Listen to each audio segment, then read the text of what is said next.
In 2012, one of the greatest voices in the history of American music noticed something was wrong. She was rehearsing for a performance when she realized she could no longer control her voice the way she always had. The notes that had come effortlessly to her for 50 years, the ones that had filled arenas across America, that had made audiences stop breathing, that had made Willie Nelson once say there are two kinds of men in this world, those with a crush on Linda Ronstadt and those who have never heard of her. Those notes were not responding the way they should. She thought it might be a tick bite. She thought it might be something temporary. She retired quietly from performing, telling very few people the real reason. 2 years later, in 2014, she sat down for an interview and said the words out loud for the first time. She said, "I have Parkinson's disease. I can't sing a note. I'm going to have to figure out what to do with myself now." Think about what that sentence means for a moment. The woman with the most celebrated female voice of the 1970s, the best-selling female recording artist of that entire decade, the first woman to sell out stadium rock tours, the singer of You're No Good and Blue Bayou and When Will I Be Loved, songs that were on every radio in America for years. She sat in a chair and said, "I can't sing a note." And the world, which had spent 20 years taking her voice for granted, barely paused. This is the story of Linda Ronstadt, the voice that defined a generation, the woman behind it that most people never fully knew, and what it actually cost her to be who she was, in an industry that consumed her talent without ever fully understanding who she was beyond it. Before we go further, if stories like this move you, stories about the women whose gifts the world took and whose losses the world barely noticed, subscribe to Behind the Pearls and turn on notifications. Every week we open the locket on a woman history tried to reduce to a single image. Now back to Linda. She was born Linda Maria Ronstadt on July 15, 1946, in Tucson, Arizona, the third of 4 children of Gilbert Ronstadt and his wife, Ruth-Mary Copeman. Her father was a hardware store owner and a passionate amateur musician of Mexican heritage, whose family had lived in the American Southwest for generations. Her mother was of German and English descent, a woman who played piano and encouraged music in the household with the same natural ease that her husband brought to it. The Ronstadt home in Tucson was a musical household in the most fundamental sense, not because anyone was pushing the children toward a career, but because music was simply the language the family spoke. Gilbert Ronstadt sang Mexican folk songs around the house. He played guitar. He introduced his children to a repertoire of traditional music that was woven into their sense of who they were before any of them were old enough to think about it consciously. Linda absorbed all of it. She had, from the time she was a small child, a voice that was immediately different from everyone around her. Her family recognized it. Her school teachers recognized it. The specific quality of it, the fullness, the emotional directness, the way it seemed to bypass the usual distance between a singer and a listener and go straight to somewhere more immediate, was there before she had any training, before she had any technique, before she understood what it was. She was also, from early in her teenage years, restless in the way that very talented people in small cities sometimes are. Tucson was not going to contain what she had. She knew it before she knew how to articulate it. At 18 years old, in 1964, she dropped out of the University of Arizona after 1 semester and moved to Los Angeles. She had $40. She had her voice. She had the specific kind of certainty that comes not from arrogance, but from a genuine internal knowledge that you have something worth following. however unclear the path might be. She connected with two musicians she had known from Arizona, Bobby Kimmel and Kenny Edwards, and they formed a trio called the Stone Ponies. They were signed to Capitol Records in 1966. Their second album produced a single that changed everything for Linda Ronstadt, even as it did not quite change everything for the Stone Ponies. Different Drum, written by Michael Nesmith of the Monkees, was released in 1967 and reached number 13 on the Billboard Hot 100. It was a song about a woman who refuses to be what a man needs her to be, who values her own freedom and independence above the comfort of a relationship that would require her to diminish herself. It was not the obvious choice for a young woman singer in 1967. It was exactly the right choice for Linda Ronstadt. Her voice on that recording made producers and industry people pay attention in ways the Stone Ponies collectively had not managed. Capitol Records was interested in her as a solo artist. By 1968, she was recording on her own. The early solo years were harder than the eventual success suggested they would be. She made albums that did not quite break through. She had management problems, financial problems, the accumulating debt of a career that was building toward something without yet having arrived at it. By the early 1970s, she was paying commissions to two separate managers simultaneously and was, by her own account, genuinely struggling.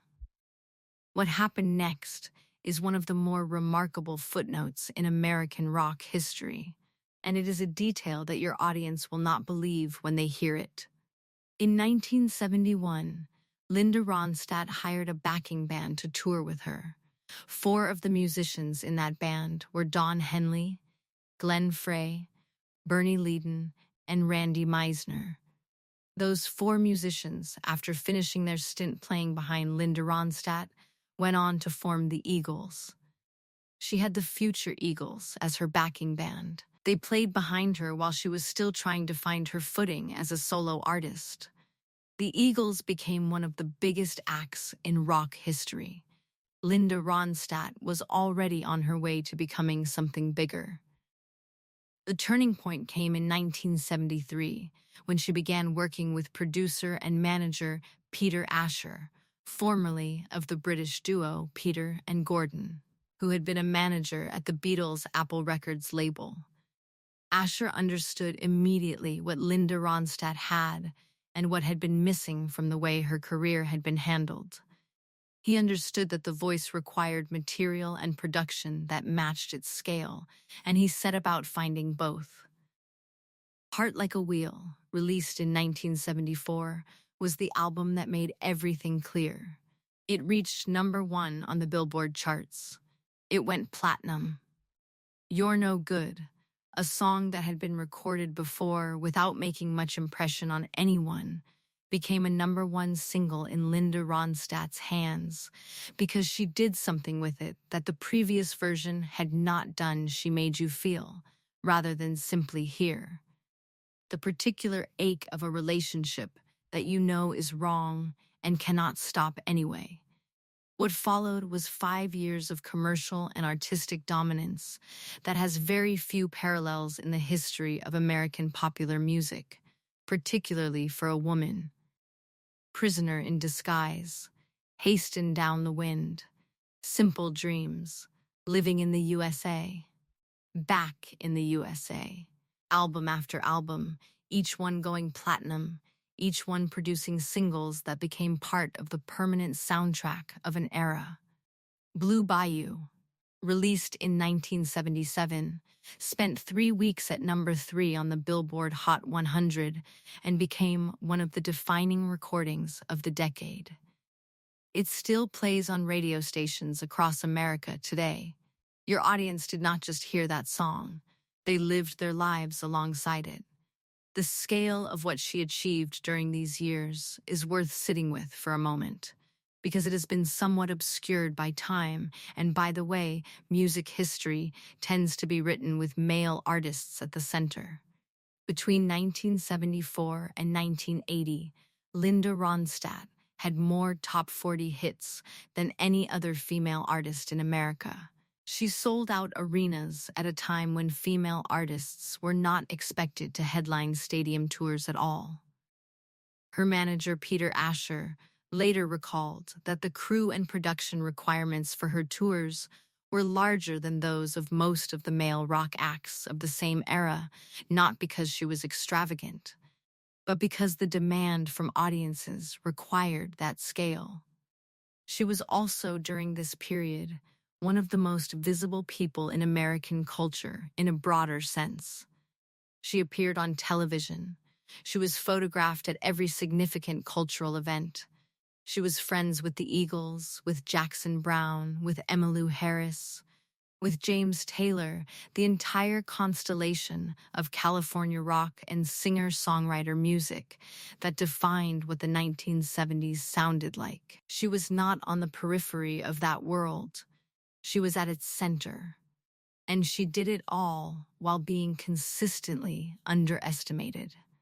Critics who praised her voice sometimes struggled to credit her with artistic intention, as if the breadth of what she was doing across genres was somehow accidental rather than deliberate. She was aware of this. She said once that people sometimes acted as if she had stumbled into her choices rather than made them. She had made every single one of them. She was also, during all of this, navigating a public and personal life that the press found irresistible. She was beautiful in the particular way that the 1970s found most compelling, earthy, natural, unpretentious. More comfortable in jeans and boots than in the elaborate stage costumes that other female stars of the era wore.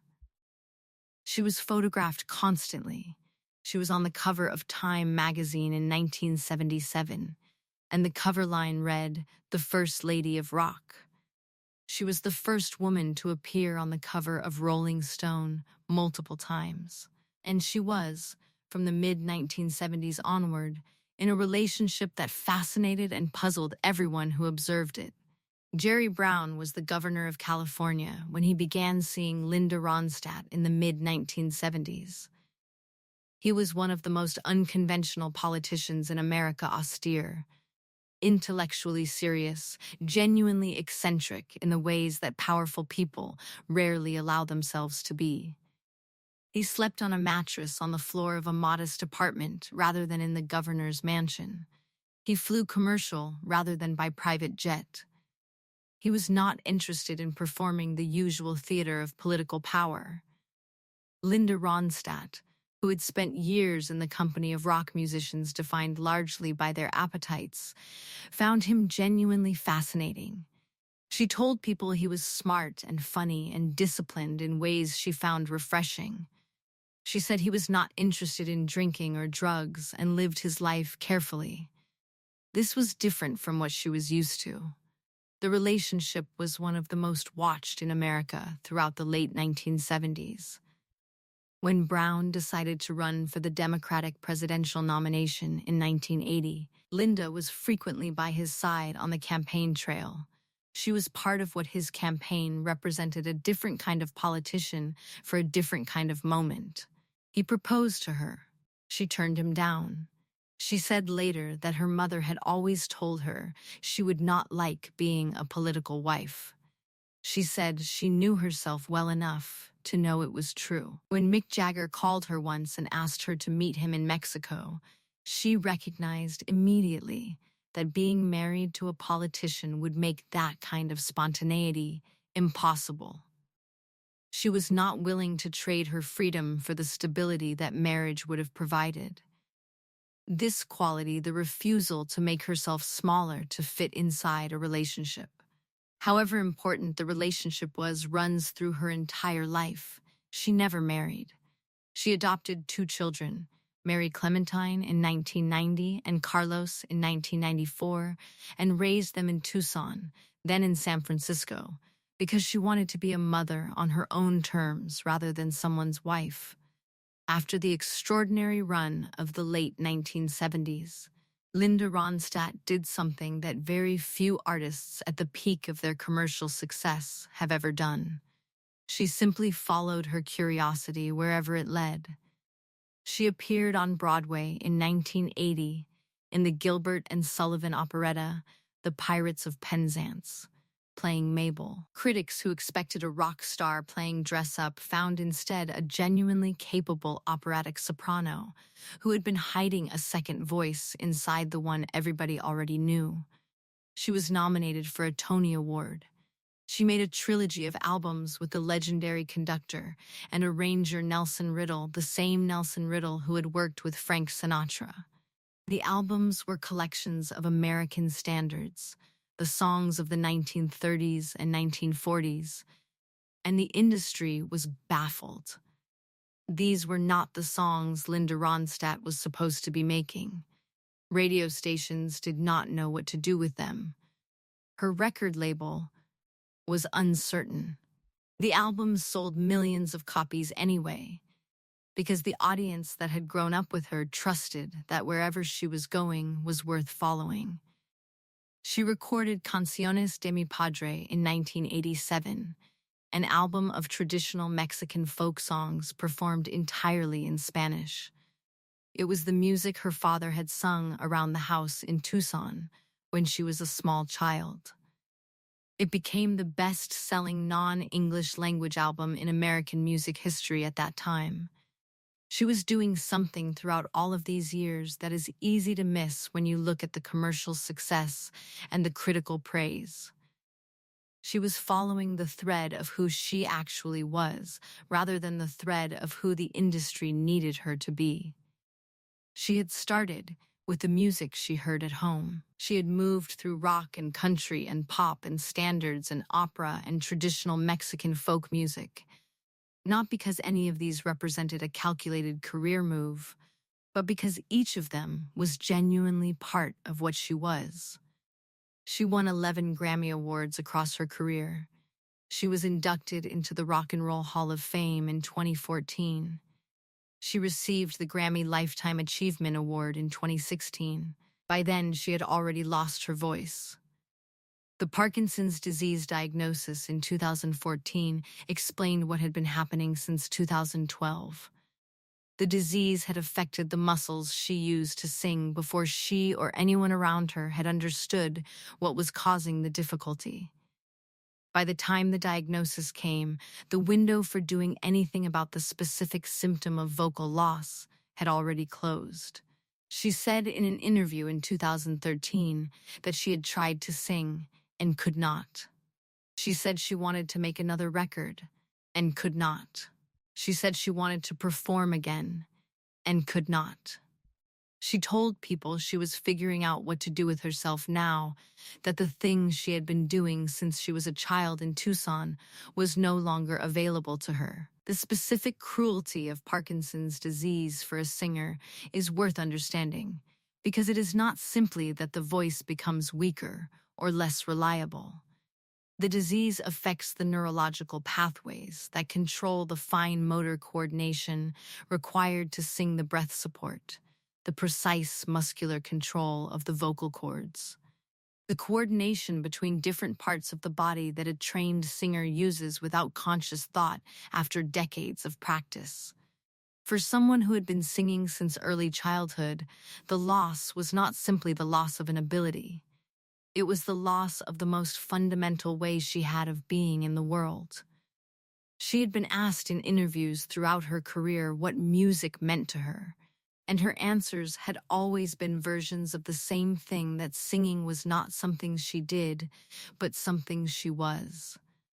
That the voice was not an instrument she played, but an expression of something essential about how she experienced being alive.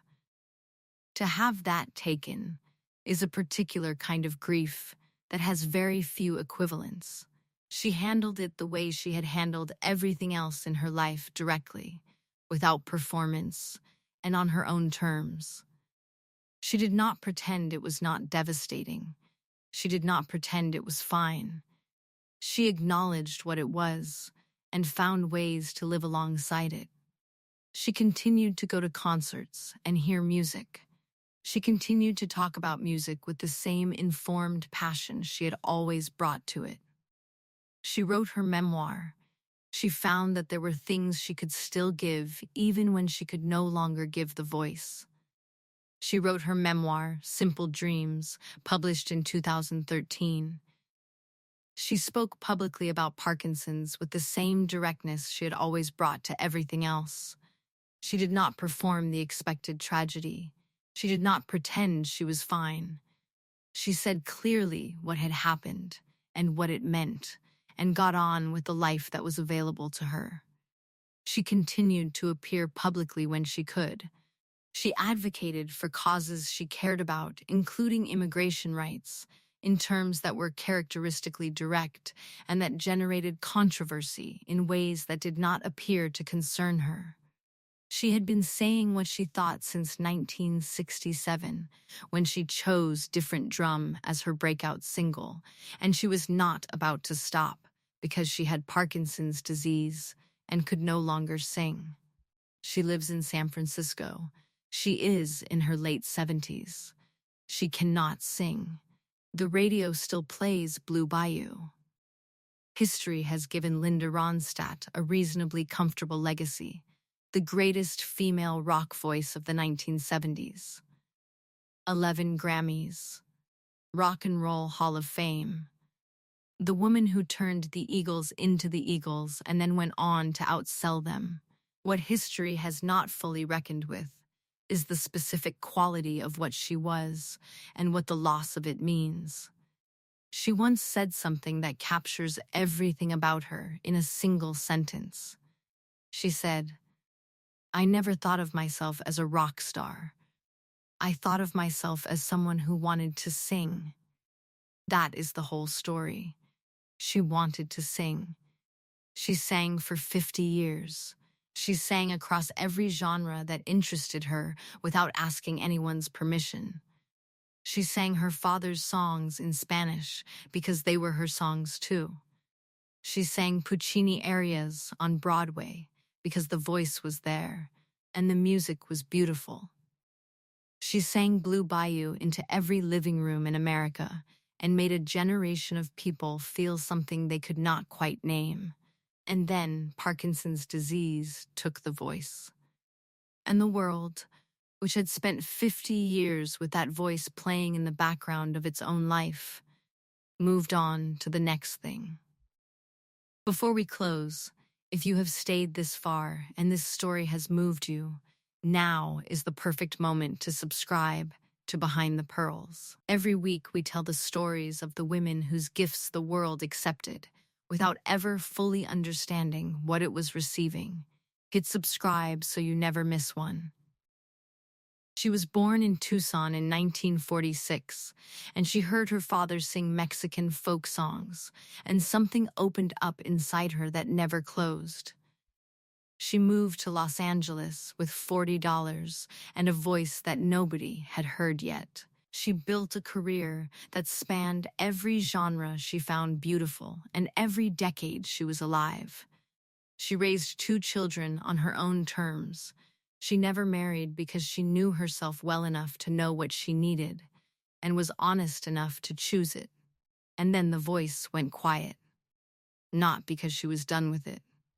Because a disease she did not choose arrived and took it from her. The radio still plays her songs.